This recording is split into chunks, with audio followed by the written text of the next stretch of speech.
Good morning, everyone. My name is Andreas Borges. It is my honor to represent the 8th Senate District, which includes all or part of 11 counties, and I am proud to serve as chairman of the Senate Agriculture Committee. I'd like to thank members of the media, my state colleagues, and county chairs, as well as members of the Agricultural Committee who are in attendance this morning.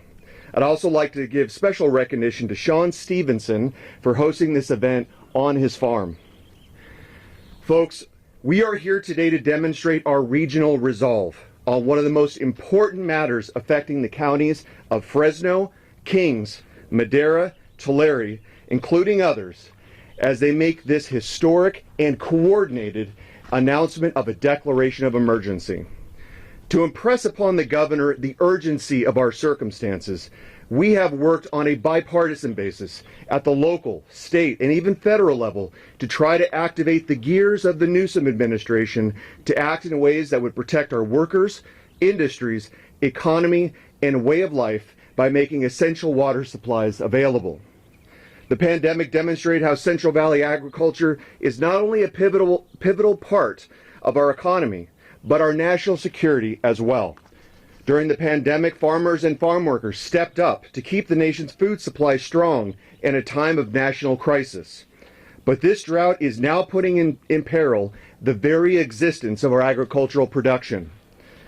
While the governor publicly stated he is disinclined, so far, to issue a statewide emergency, the prevailing science and data demonstrate the urgency of this very moment. We are following the customary sequence of procedures similar to the actions taken last week by Mendocino and Sonoma counties, whereby the state declared an emergency after the counties had done so. The declaration of emergency we are requesting is not a symbolic event, but a legal event.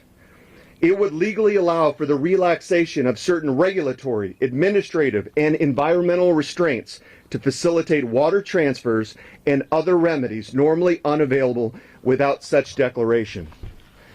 Respectfully, Mr. Governor, we need your help, and we need your help now. As a region, we come to you in good faith. We are requesting to engage directly with you and your agency leadership on this issue because we believe an emergency declaration would give you the authority that doesn't currently exist. But here are some of our concerns should you issue a declaration. We want to make sure that any potential remedies are not poisoned with devices or unnecessarily inflate the authority of specific government agencies and should be tailored to our most pressing agricultural needs and circumstances. There is no question California is in a drought. Even the U.S. Ag Secretary has declared 50 California counties to be natural disaster zones because of drought, and we need to take action immediately. California farmers need to make decisions now on whether to pull, to plant, or fallow, and for some, it is already too late.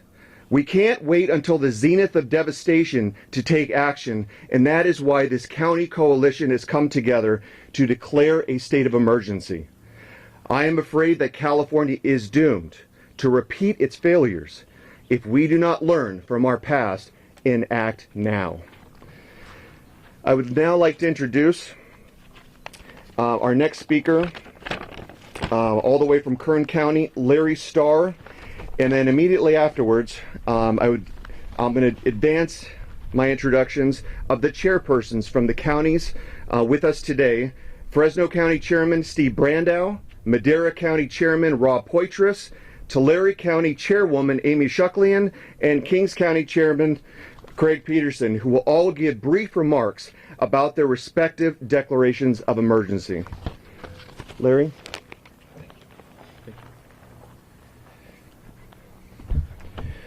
Good morning, and thank you for the opportunity to speak to you all this morning. My name is Larry Starr, and I farm with my brother-in-law and my brother in Kern County. Our family has been farming in the valley for close to 100 years.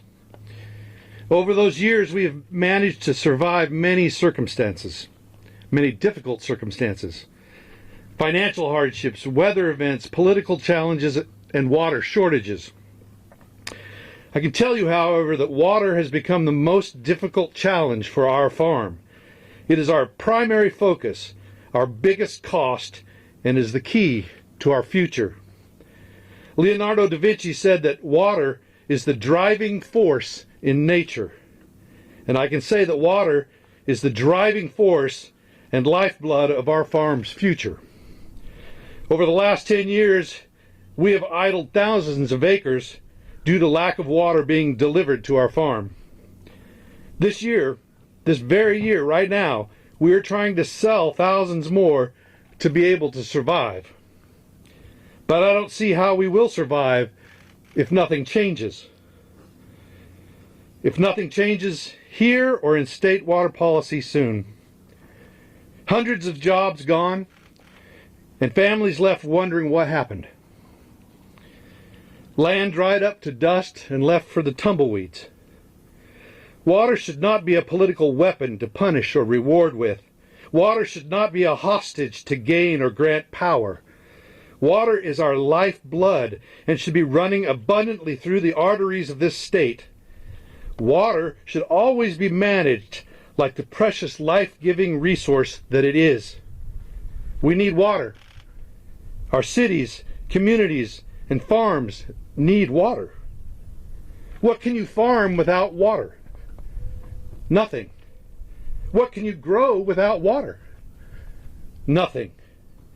What can survive without water? Nothing. What will be lost if we do nothing? Everything. A drought emergency declaration will help us survive. We need it. We pray for it. We ask the governor to act now. Thank you. Great words, Larry. As chairman of the Fresno County Board of Supervisors, I'd like to welcome everybody into Fresno County today. Thanks for making the trip and being here, to the electeds that stand behind me representing different parts of our Central Valley. We are standing in Supervisor Magzig's district today, and he's up working on the Creek Fire issue. I'm joined by 4 of my colleagues, myself and 3 other colleagues today, Supervisor Pacheco, Supervisor Mendez, and Supervisor Quintero. And this issue is so important that Supervisor Quintero, this is the first time we've seen you in a while, because you've been sheltering in place through the COVID emergency. But glad to see you out here today, Sal. In Fresno County, we realize that land like we're standing on today needs water. Farmers like Larry and others that make up a wonderful Fresno County ag economy and the economy of the Central Valley, they need water. We've learned in Fresno County that when it comes to drought, it's not a time to screw around. You need to get out in front of a major problem like drought. So we're here today. We're expressing that Fresno County is declaring a state of emergency. On Tuesday, we gave direction to our CAO to declare that. He made that declaration yesterday, and we are ratifying it with a special meeting vote next Tuesday.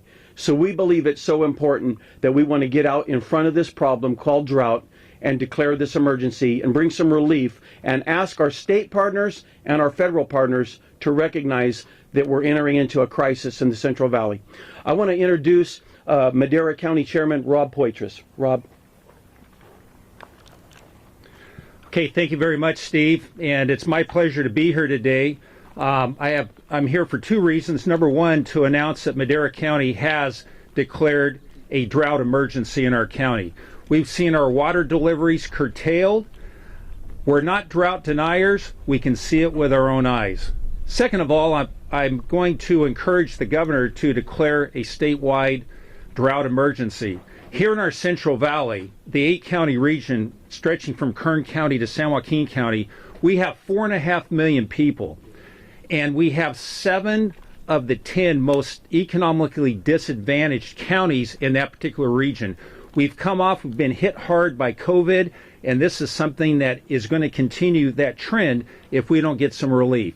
So based on that, I know that the state administration understands our dire situation, and we need action now. Thank you.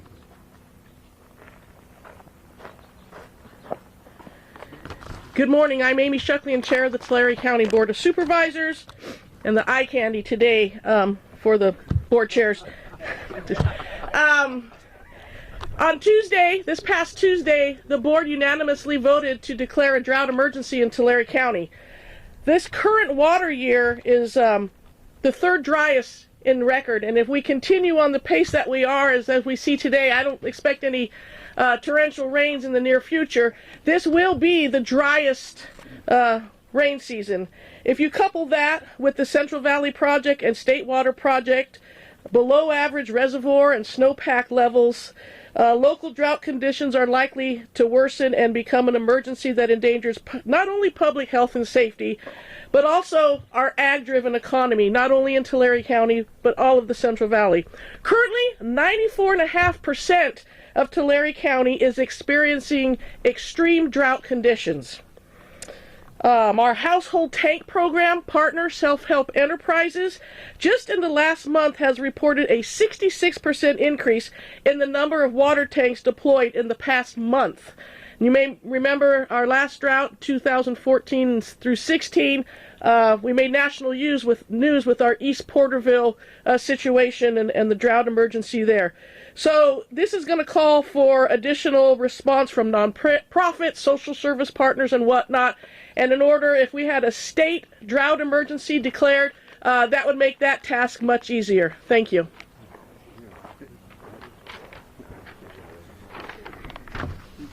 Well, good morning. My name is Craig Peterson. I'm chair of the Kings County Board of Supervisors.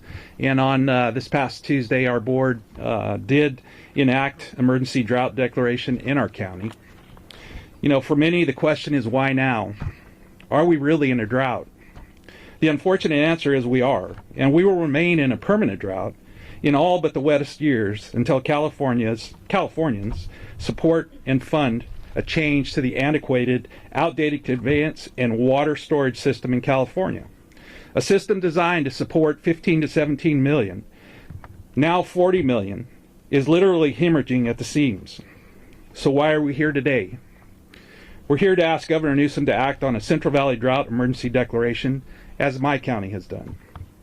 In closing, during the last year, our nation has been challenged in many ways by the COVID pandemic. Most Americans were encouraged to distance, stay 6 feet apart. Except for the designated essential workforce, which was asked to stand shoulder to shoulder to keep food on our nation's tables.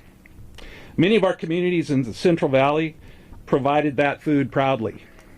Now we're asking Californians to stand with us in our time of need. Thank you.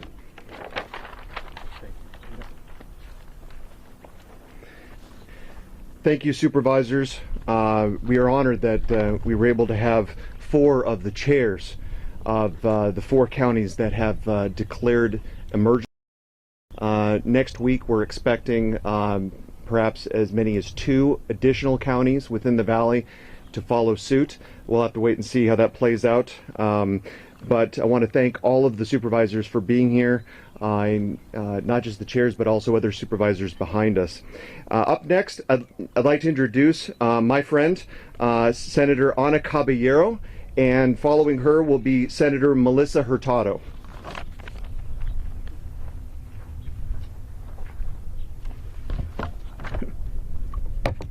He's a little taller than I am. Good morning, everyone. Thank you for joining us here today. My name is Ana Caballero. I represent the 12th Senate District, and the district includes the Salinas Valley, San Benito, and Merced counties, and parts of Stanislaus, Madara, and Fresno County, all rural agricultural communities that absolutely depend on water. And I'm here today, first of all, to thank all the supervisors that you see here. They're our local partners in trying to manage issues that are important to the state, and the fact that they've declared a state of emergency is really critically important. I want to thank them for their leadership. About a month ago, a group of us that represent the Valley sent a letter to the governor asking for a declaration of emergency, and we persist. You see many of us here today that signed the letter. We persist in pushing the governor to take this action, because what we know is it gives us an opportunity to start right now, not waiting 5 months or 6 months or 2 months right now to make the adjustments that we need to make in order to ensure that there's water flowing in the valley. If we do that, we can take care of some of the immediate needs that we have and ensure that we have the resource that we need to continue to be the food basket of the world. I absolutely agree with what has been said here today. The pandemic has really caused devastation in our communities, and that devastation happened, and we continued to provide the world with food. When you went to the grocery stores, you didn't see shortages of fresh fruit and vegetables because of this valley. And if you want to continue seeing fresh food in the stores, you need to continue to provide the water that's tremendously necessary. In addition to sending the letter to the governor, the Senate's been working on a drought relief package. And that drought relief package was unveiled yesterday. We're still taking a look at all the details of it, but it's $3 billion in drought relief resources, the single largest investment in drought assistance in California's history. Will it solve all the problems? No. But it goes a great deal towards making sure that we have the resources to make sure that not only that we're doing what we need to do to make sure we grow our fruits and vegetables and our nuts, but also that disadvantaged communities like what we saw in East Porterville, where wells went dry and there was no water and people were having to travel to go take a shower and to use a restroom, that doesn't happen again, that we have the resources to be able to make the investments important in this valley. So thank you very much for joining us here today. You see a united team here doing everything we can to try to make sure that we get the resources that we deserve. Thank you very much.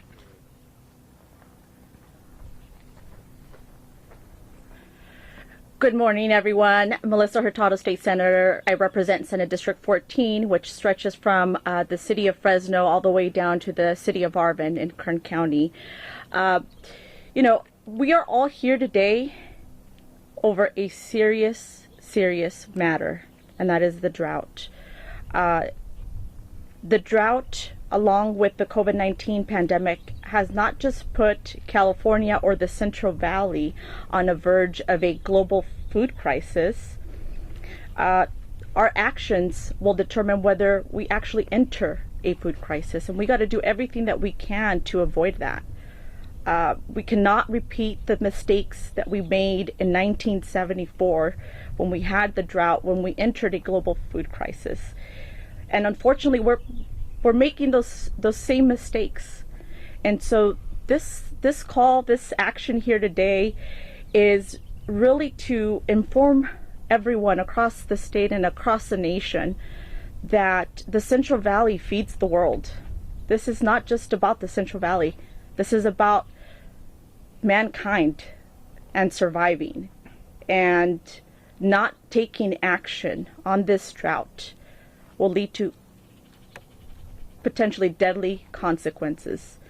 So here to encourage that this is a very serious matter. This is a national security issue. We're on the verge of a food crisis that will impact everyone, and it's also a health concern as well. So thank you for the opportunity here, but most of all, I want to thank the supervisors and all the local leaders who have been behind and pushing for an emergency drought declaration. We must take action immediately. Thank you. Thank you, Senators Caballero and Hurtado. It's an honor to be your colleague. Up next, Assembly Members Vince Fong, Jim Peterson, and Devin Mathis.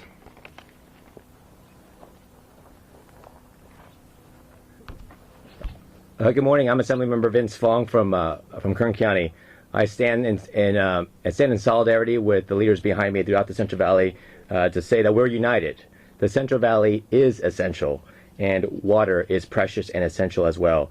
Declaring a state of emergency provides much needed flexibility to mitigate the impacts of a drought and for regions and the state to determine our greater priority needs and to remove barriers when transferring water.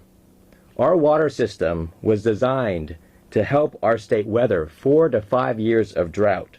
But because of state regulations, the effectiveness has been curtailed. We are barely surviving 1 year of drought. A world-class water storage and conveyance system that we've built over the years, over the decades in California, has been brought to its knees due to overregulation and misplaced priorities. And we need the governor to act now to declare a statewide state of emergency for the drought crisis so that we can move the precious water supplies that we currently have to our communities right now. Thank you.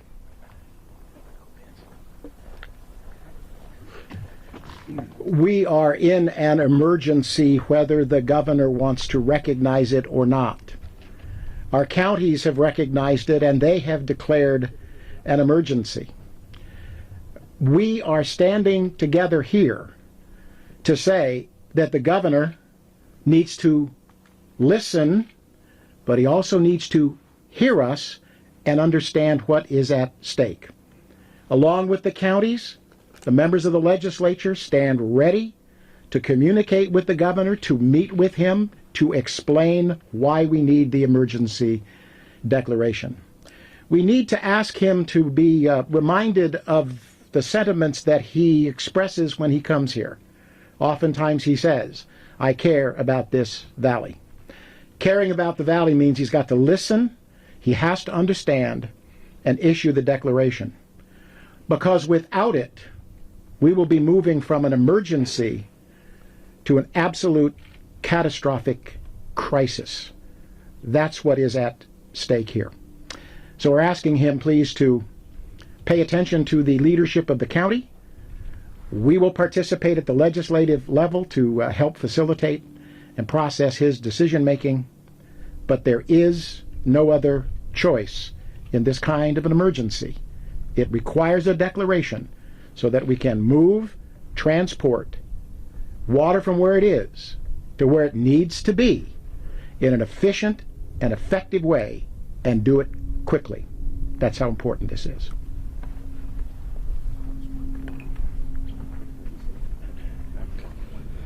Good morning. First, I want to thank staff, Senator Borges, my colleagues in the Assembly, especially the supervisors, for stepping up today and really facing what's coming for us. We've seen the history.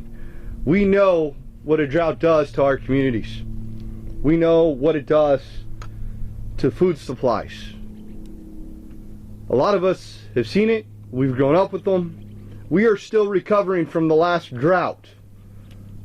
My hometown of Porterville, the city without water, is still recovering today.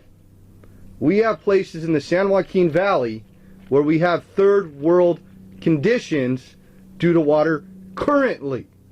This drought is only going to impact these communities further. The pandemic has only made things worse.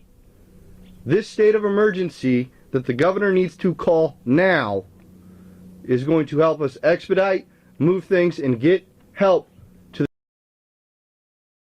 So Governor, we ask that you listen, we ask that you work with us, and stop just using the talking points. Get down here, roll your sleeves up, families, this community, and ensure that we have food and water so we can survive. Thank you.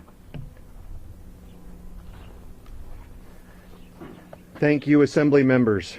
Now, as we finish up with our last two speakers, we brought in our heaviest hitters coming in next. Buddy Mendez, there he is. Buddy, come on up, and you'll be followed by Ryan Jacobson, the Executive Director of the Farm Bureau. Yeah, thank you, Andreas. I'm Buddy Mendez. I represent Fresno County District 4, which goes from Orange Cove to Coalinga. I have Friant Water users, Kings River Water Association users, and Westlands is in my district. And I've got a specific ask today, which I've already asked DWR once, and I'm going to ask again, is that simply DWR has water in San Luis right now that they can loan to the CVP contractors, and it would be repaid beginning in July with water transfers that have already been purchased by the CVP. And the reason I'm asking for this is because Westlands was going to be allocated 5%, and they had to hold the 5% back. It has not been put in the growers' accounts. And with this deal, which I need the governor to nudge DWR to do, would give them their 5% right now.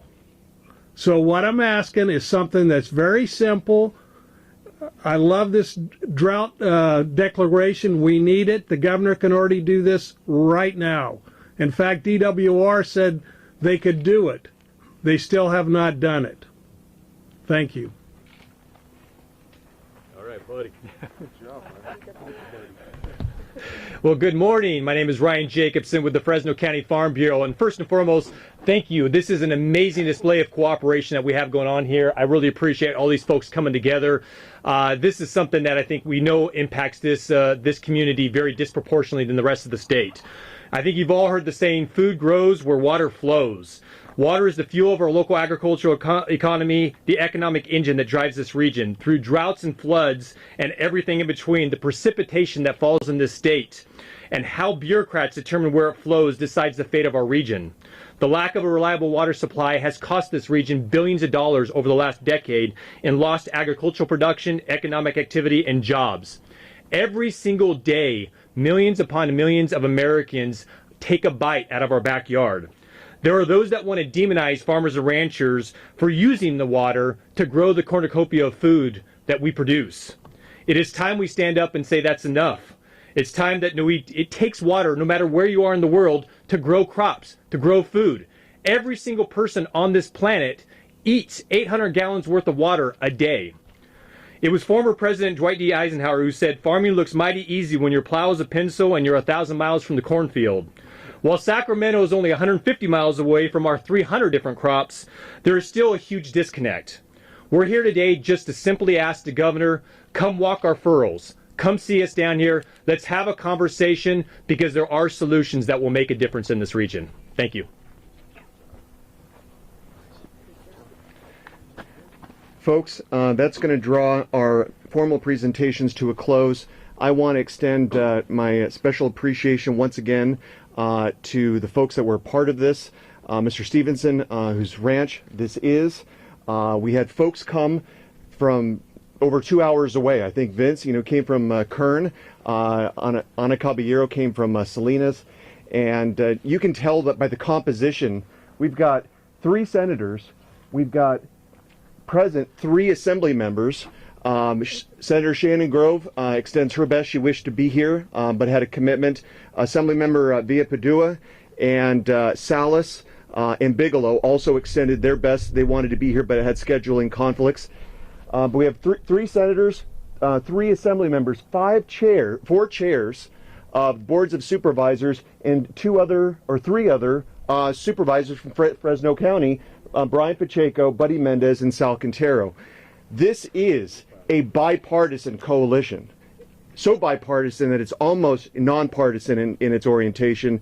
And that is, I think that really speaks volumes of how important this issue is to our community and how we are in earnest and in good faith reaching out to the governor to begin a very serious dialogue on what our community needs to stay afloat and prosper into the future. So with that, if we have any questions, this might be an opportunity to reach out to you folks for Q&A. No formality here, just raise your hands if you have any questions. I think we need water. Yeah, that's true too. You guys are it's hot out today. Do we have there's some water over in the corner over there. Good call, Melissa. Senator Borges had a question. Please, and if I can't, by the way, if I can't answer it, I'm asking the experts that are also here to chime in. I'm sure you can answer this one. I had a question about the water transfers. What would the drought declaration mean in that regard specifically? I mean, is it more than just moving water south of the Delta? Does it extend to other parts of the state? I'll answer it generically, and then I'm going to bring up either Buddy or Ryan to get into more details. The declaration is a legal event that allows for the governor to relax certain regulatory, administrative, and environmental restraints, as I mentioned earlier. And through that process, he can streamline the red tape so water can be transferred either on the market or between individuals. And as Supervisor Mendez mentioned earlier, the ability to borrow from water in your right hand to give later to your left is one of the flexibility tactics that we think could be terribly helpful at this moment in time.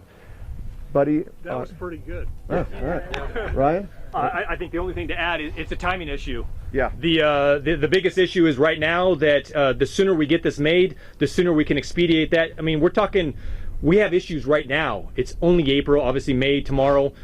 We need these water transfers in June and July. If we don't get that streamlined process, it could be August, September, October. Too late for a lot of our farmers in this county. And then the deal, what I talked about could be done immediately because the water is in San Luis Reservoir right now. It's a quick paper change. And there already have been, I'll just use this example. The West Side Field Station, I don't know if that's the official name, that's the old name. It's there on 145 in Oakland. They thought they were going to get their March allocation. This is a state-ran deal.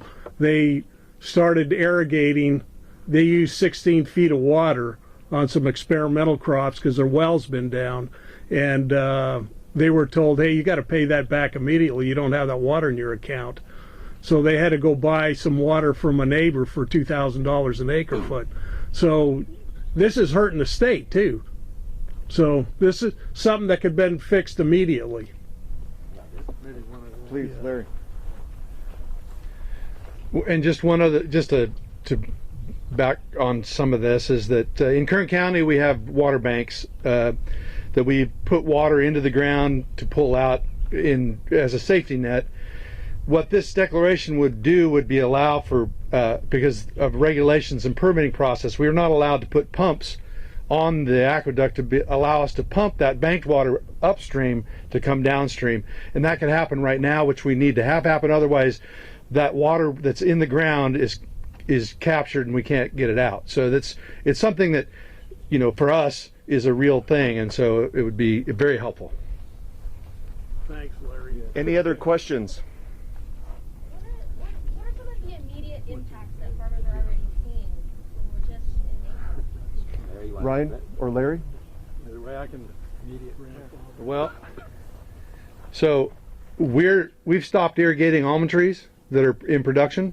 We're trying to sell almond trees to get away from the liability and the obligation that comes with it. With the water obligation, we have to pay for what we get. What we got to pay for what we don't get. We're on the state project.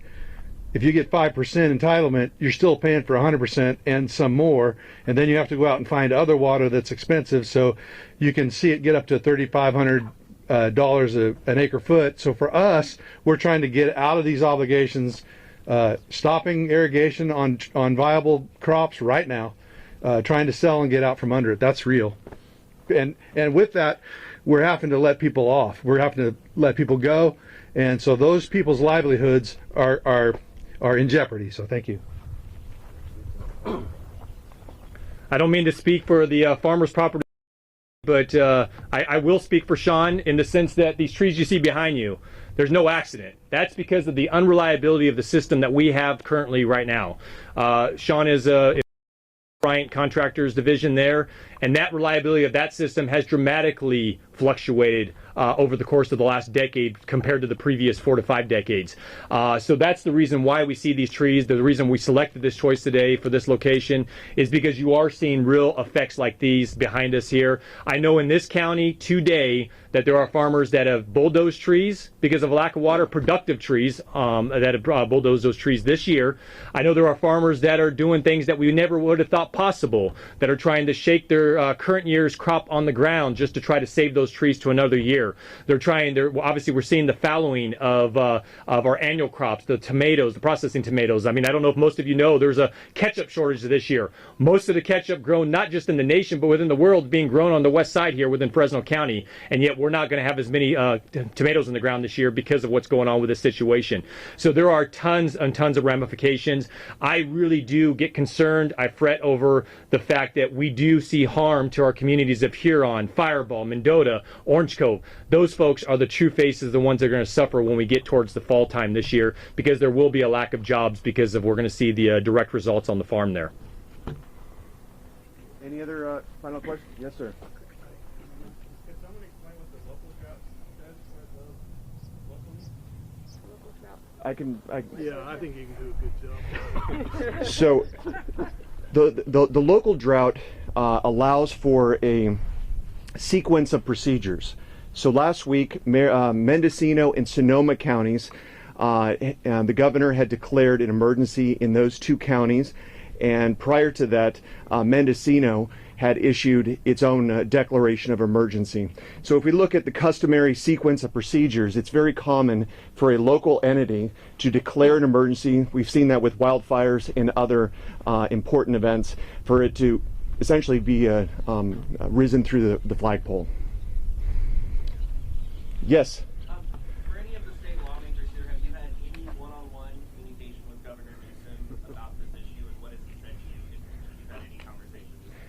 I speaking for myself, and I'll let the other assembly members and senators, I have not had a one-on-one with Governor Newsom, but I have had multiple conversations with his department heads.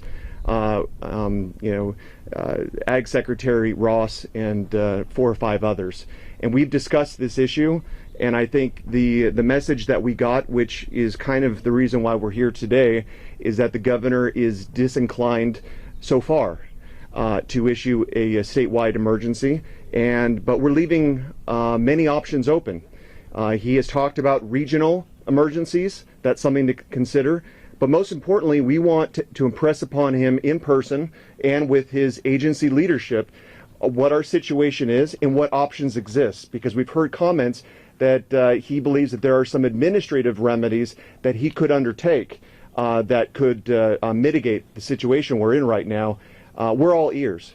We want to be constructive and be in this process. So far, I have not seen a framework or any specific recommendations, but I think this is a testament to how serious our resolve is and how important this is to our community and why we need the governor's ear.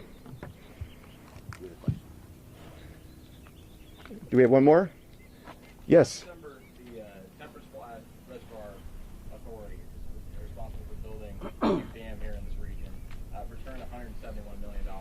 Yesterday, the Senate introduced, Senator Atkins, your leader, introduced a proposal that would redirect $145 million of that 171 return to quote-unquote other storage projects in the Central Valley. So my question is for all 3 senators: do you have a preferred storage project in this region for the long-term success of the valley to replenish our water source so we don't have to rely on emergency declarations time and again? Great question, and I'm going to invite Senator Hurtado and Caballero to join in. I'll just make a couple of quick references. Senator Hurtado, a couple of years ago, and then of course this year, has put forward SB 559, of course 559 being our telephone area code, to help with Bryant Current Canal funding. And she's back at it this year. She's doing a great job, and we're optimistic that given the state is in a surplus to some degree, that is more politically viable. Sigma, I know that Senator Caballero and I have talked about the importance of Sigma support from the state. So absolutely, it just came out yesterday. We haven't gone through the details, but would you like to come on up?